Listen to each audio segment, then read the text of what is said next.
একবার কল্পনা করুন, আপনি এমন এক পৃথিবীতে বাস করছেন যেখানে হঠাৎই বের হয়ে এসেছে লক্ষ কোটি এক ভয়ঙ্কর জাতি। তারা খায়, ধ্বংস করে, পানির সব নদী শুষে ফেলে। তাদের সামনে কিছুই টিকে না, না মানুষ, না গাছ, না পশু। এরা কারা? তারা কি এই পৃথিবীরই কোনো গোপন কোণে আজও বন্দী? তারা কি সত্যিই আজও জীবিত?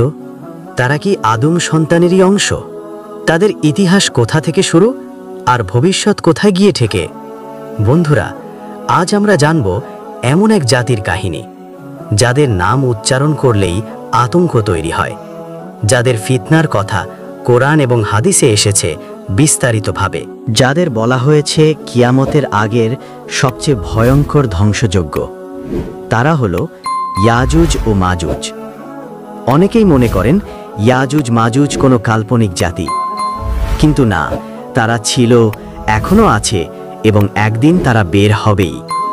এটা কোনো কল্পনা নয়, আল্লাহ নিজেই এই জাতির কথা বলেছেন কোরআনে। সূরা কাফ আয়াত 94। তারা বলল, হে জুলকারনাইন, ইয়াজুজ মাজুজ এদেশে ফিতনা সৃষ্টি করছে। আপনি কি আমাদের ও তাদের মাঝে একটি প্রাচীর নির্মাণ করবেন? এই আয়াত থেকে বোঝা যায় এই জাতি একসময় মানুষের মাঝে ফিতনা ছড়াতো। তাদের আক্রমণে মানুষ আতঙ্কিত হতো, কৃষি ধ্বংস হতো, শান্তি উধাও হয়ে যেত। তারা মানুষই, তবে ভয়ঙ্কর স্বভাবের। তাদের মুখ হবে চ্যাপ্টা, চোখ ছোট ছোট, মুখ লম্বাটে এবং চুল বিশৃঙ্খল। রাসূল সাল্লাল্লাহু আলাইহি ওয়াসাল্লাম বলেন, তারা আদম আলাইহি ওয়াসাল্লামের সন্তান, তবে তারা সাধারণ মানুষের মতো নয়। তাদের রয়েছে অতি মানবীয় গতি, বিশাল সংখ্যা, ধ্বংস করার প্রবল ক্ষমতা। তারা এখনো এক প্রাচীরের পেছনে বন্দী। তারা প্রতিদিন সেই প্রাচীর খোঁড়ে, প্রায় বের হয়ে যায়, কিন্তু ইনশাআল্লাহ না বলায় দেয়াল আবার আগের মতো হয়ে যায়। একদিন তারা বলবে ইনশাআল্লাহ, আর সেদিনই আল্লাহ তাদের বের হওয়ার অনুমতি দেবেন। এই ছিল ইয়াজুজ মাজুজের প্রাথমিক পরিচয়। তারা মানুষ, তারা এখনো জীবিত, তারা ধ্বংসকারী এবং তারা ফিরে আসবে কিয়ামতের আগে। ইয়াজুজ মাজুজ কারা? তারা আদম আয়ের বংশধর। হ্যাঁ, আমাদেরই মতো মানুষ, কিন্তু তাদের প্রকৃতি আলাদা। তাদের সৃষ্টি আল্লাহ করেছেন মানুষ হিসেবেই, কিন্তু তাদের স্বভাব ও জীবনধারা ভয়ঙ্কর রকম পশুবৎ। তারা ধ্বংস করে, গিলে ফেলে, হত্যা করে এবং দুনিয়াকে নরকে পরিণত করে।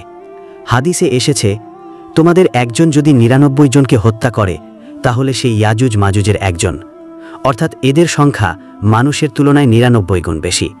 রাসূল সাল্লাল্লাহু আলাইহি ওয়াসাল্লাম বলেন, কিয়ামতের দিন আল্লাহ বলবেন, জাহান্নাম থেকে ১০০০-এর মধ্যে ৯৯৯ জন ইয়াজুজ মাজুজ হবে, আর একজন হবে তোমাদের মধ্য থেকে। এটা শুনে সাহাবীরা এত ভয় পেয়ে যান যে তাদের মুখ বিবর্ণ হয়ে যায়। রাসূল সাল্লাল্লাহু আলাইহি ওয়াসাল্লাম বলেন, তোমরা খুশি হও, কারণ তোমরা তাদের তুলনায় নগণ্য, কিন্তু জান্নাতে তোমাদের স্থান অনেক উচ্চ। তাদের সংখ্যা হবে এতই বেশি যে তারা এক নদীর পানি পান করেই শুষে ফেলবে। তাদের বংশ চলতেই থাকবে। প্রতি মুহূর্তে জন্ম নিচ্ছে শত শত ইয়াজুজ মাজুজ। তাদের প্রজনন শক্তি হবে ভয়ঙ্কর রকম শক্তিশালী। তারা একসাথে জন্ম দেবে ২০-২৫ সন্তান। এভাবেই লাখ কোটি হয়ে যাবে। তাদের মাঝে নৈতিকতা নেই, কোনো সভ্যতা নেই, নেই কোনো দয়া বা মানবিকতা। তারা ধ্বংস করার জন্যই যেন জন্ম নিয়েছে। তারা খায় প্রাণী, গাছ, এমনকি মানুষও। তাদের রাক্ষসসুলভ স্বভাব তাদের মানুষ থেকেও নিচে নামিয়েছে। তাদের এই ভয়ঙ্কর স্বভাবেই পৃথিবীকে ভয় পাইয়ে তোলে, এবং এই কারণেই আল্লাহ তাদের দুনিয়া থেকে আলাদা করে এক দেয়ালের পেছনে বন্দী করে রেখেছেন। ইয়াজুজ মাজুজের ইতিহাসে সবচেয়ে গুরুত্বপূর্ণ চরিত্র একজন ব্যক্তি, জুলকারনাইন। কে ছিলেন এই জুলকারনাইন? তিনি ছিলেন এক ধার্মিক, শক্তিশালী, ন্যায়পরায়ণ রাজা। তাকে আল্লাহ পৃথিবীতে শক্তি ও জ্ঞান দিয়ে পাঠিয়েছিলেন। তিনি পৃথিবীর বিভিন্ন প্রান্তে ভ্রমণ করেছেন, বিভিন্ন জাতির সঙ্গে সাক্ষাৎ করেছেন এবং তাদেরকে ন্যায়ের পথে চালিত করেছেন। কোরআনের সূরা কাহফে আল্লাহ বলেন, আমি তাকে ক্ষমতা দিয়েছিলাম এবং প্রত্যেক বিষয়ে তাকে পথ দেখিয়ে দিয়েছিলাম। সূরা কাফ ৮৪। জুলকারনাইন পশ্চিম থেকে পূর্ব পর্যন্ত ঘুরে এক স্থানে পৌঁছান। সেখানে কিছু মানুষ ছিলেন যারা বললেন, হে জুলকারনাইন, ইয়াজুজ ও মাজুজ এই দেশে ফিতনা সৃষ্টি করছে। আপনি কি আমাদের পক্ষে তাদের বিরুদ্ধে একটি প্রাচীর তৈরি করবেন? তখন জুলকারনাইন বললেন, অবশ্যই, তোমরা আমাকে লোহা এনে দাও। তারা এনে দিল লোহার টুকরা। তিনি তা পাহাড়ের মাঝখানে স্তরে স্তরে বসালেন। তারপর আগুন জ্বালালেন, গরম করলেন এবং তারপর গলিত তামা ঢাললেন।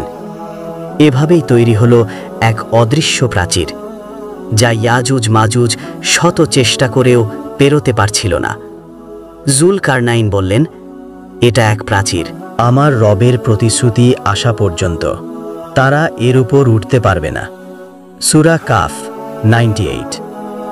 এই প্রাচীর শুধু লোহা ও তামায় তৈরি নয়, আল্লাহ এতে দিয়েছেন বিশেষ শক্তি, যা হাজার বছরেও ভেঙে পড়েনি।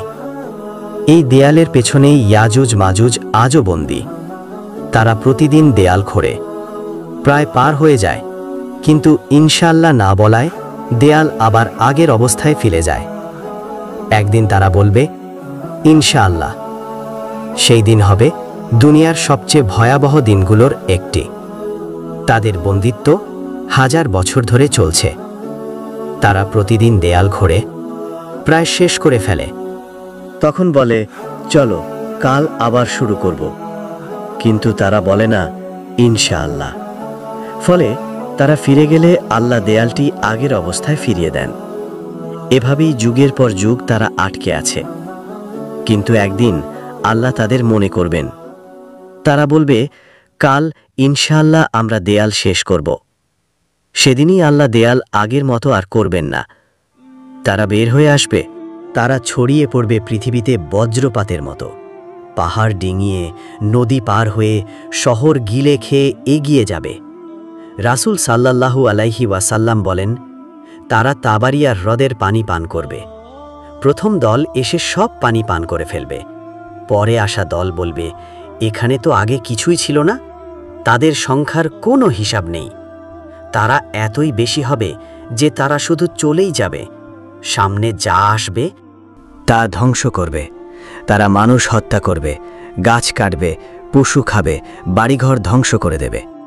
আকাশের দিকে তীর ছুড়বে এবং সেগুলো ফিরবে রক্তমাখা হয়ে। তারা ভাববে, আমরা আকাশের অধিবাসীদেরও হারিয়ে দিয়েছি। এটাই তাদের ধ্বংসাত্মক অহংকার।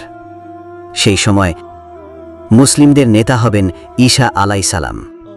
তিনি হবেন পৃথিবীতে শান্তির এক শেষ প্রতিনিধি। তারা এত ভয়ঙ্কর হবে যে ঈসা আলাইসালামও তাদের সঙ্গে যুদ্ধ করবেন না, বরং আল্লাহর পক্ষ থেকে নির্দেশ আসবে, তুমি মুসলমানদের নিয়ে তুর পাহাড়ে আশ্রয় নাও। ঈসা আলাইসালাম মুসলমানদের নিয়ে আশ্রয় নেবেন। তারপর শুরু হবে ইয়াজুজ মাজুজদের জঘন্য তাণ্ডব। তারা ধ্বংস করবে সবকিছু। দুনিয়া হয়ে যাবে এক বিধ্বস্ত জনপদ। তখন ঈসা আলাইহিসসালাম ও মুসলমানরা আল্লাহর কাছে দোয়া করবেন, আর আল্লাহ তাদের দোয়া কবুল করবেন। আল্লাহ ইয়াজুজ মাজুজদের ঘাড়ে এক ধরনের কীট পাঠাবেন, যা তাদের ঘাড়ের নিচে ঢুকে যাবে এবং একসাথে সবাই মারা যাবে। তাদের মৃতদেহে পৃথিবী দুর্গন্ধে ছেয়ে যাবে। তখন ঈসা আলাইহিসসালাম আবার দোয়া করবেন। আল্লাহ আকাশ থেকে এমন পাখি পাঠাবেন যারা তাদের মৃতদেহ তুলে নিয়ে দূরে নিয়ে যাবে। তারপর আল্লাহ এক বৃষ্টি বর্ষণ করবেন, যা পৃথিবীকে ধুয়ে মুছে পরিষ্কার করে দেবে। এইভাবেই শেষ হবে এই ভয়ঙ্কর জাতির ধ্বংসযজ্ঞ।